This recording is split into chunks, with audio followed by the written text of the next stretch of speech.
Hello दोस्तों, मैं हूं वैद जी। तो दोस्तों, आज हम बात करने वाले हैं बगंदर, जिसको फिस्टूला भी कहते हैं, बगंदर भी कहते हैं। तो जिनको ये रोग हो जाता है उनको काफ़ी दिक्कतों का सामना करना पड़ता है और काफ़ी तरह की एलोपैथिक दवाइयाँ खाने के बाद भी वो उसका पीछा नहीं छोड़ता है और कई बार डॉक्टरों से ऑपरेशन तक करवाने के बाद ये फिर हो जाता है। तो इसको कैसे इससे बचें और हम आयुर्वेद में इसमें क्या क्या दवाइयाँ देते हैं, आज इसी की बात करेंगे। तो दोस्तों, पहली बात तो ये है भी जब भी किसी को बगंदर होता है तो ये जो बगंदर का रोग होता है ना, ये असाबी रोग होता है। इसमें हम कब्ज वाली या क्या कई वैद्य क्या करते हैं, जो बगंदर हो गया ना उसको हमने उजलाती मिजाज की दवाइयाँ नहीं देनी है, क्योंकि जो बगंदर होता है ये असाबी मिजाज में होता है, जिसके कारण इसमें से पस निकलती है और कई बार पानी की तरह पस निकलता है या पानी निकलता है और कई बार थोड़ा बहुत खून भी निकलना शुरू हो जाता है। तो ये जो अगर इसी में हम जो बवासीर वाली दवाइयाँ देंगे तो वो अच्छी से फ़ायदा नहीं होगा। इसमें बवासीर वाली दवाइयों से फ़ायदा नहीं होता है, इसके लिए हमने स्पेशल दवाई कोई ना कोई देनी चाहिए, जिससे ये बगंदर है जो बहुत जल्दी ठीक हो जाता है। तो इसको ठीक करने के लिए हमारे पास कई तरह की दवाइयाँ होती है, लेकिन अगर कोई ज़्यादा दवाई ना को बना सके उसको मैं छोटा सा नुस्खा बता देता हूँ, वही बनाकर किसी को देता रहेगा ना तो जिनको भी बगंदर की दिक्कत है वो अपने आप ही ठीक हो जाएगी। ज़्यादा उनको कुछ भी, बस खाने पीने में परहेज रखना है और देखोगे भी ये आपकी दिक्कत दूर होगी है।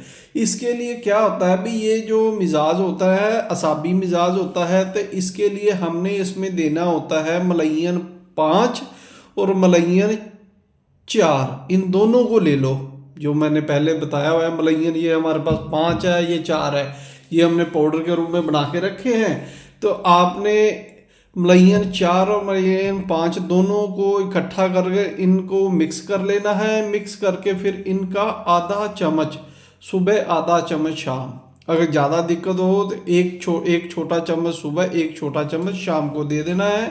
और ये बगंदर की दिक्कत धीरे धीरे आपकी कुछ ही दिनों में ठीक हो जाएगी।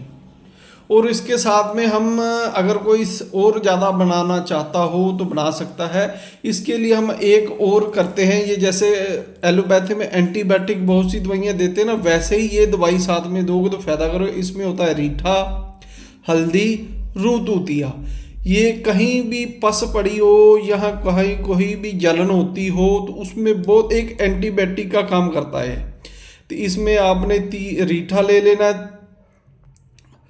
30 ग्राम और 30 ग्राम आपने हल्दी ले लेनी है और रूतूतिया 10 ग्राम। इनको अच्छी तरह खरल कर कर इसके 250 mg के आपने कैप्सूल भर लेने हैं। सुबह शाम एक एक कैप्सूल साथ में देना है, तो पस भी ख़त्म हो जाएगी। जो अंदर उसके जलन या दर्द होती है उसमें भी बहुत अच्छा काम करेगा और जख्म को सुखाने में भी बहुत अच्छा काम करता है। इसके साथ में हमने एक और देते हैं इसमें, ये होती है रस कपूर।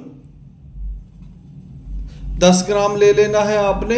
12 ग्राम, एक तोला 12 ग्राम का होता है। 12 ग्राम आपने रसकपूर ले लेना है और 300 ग्राम आपने गंधक ले लेनी है। तो इनको पहले आपने गंधक को पिघला लेना है, इतनी ही मात्रा में नीचे आग देनी है भी जिससे गंधक पिघली रहे, उड़े ना।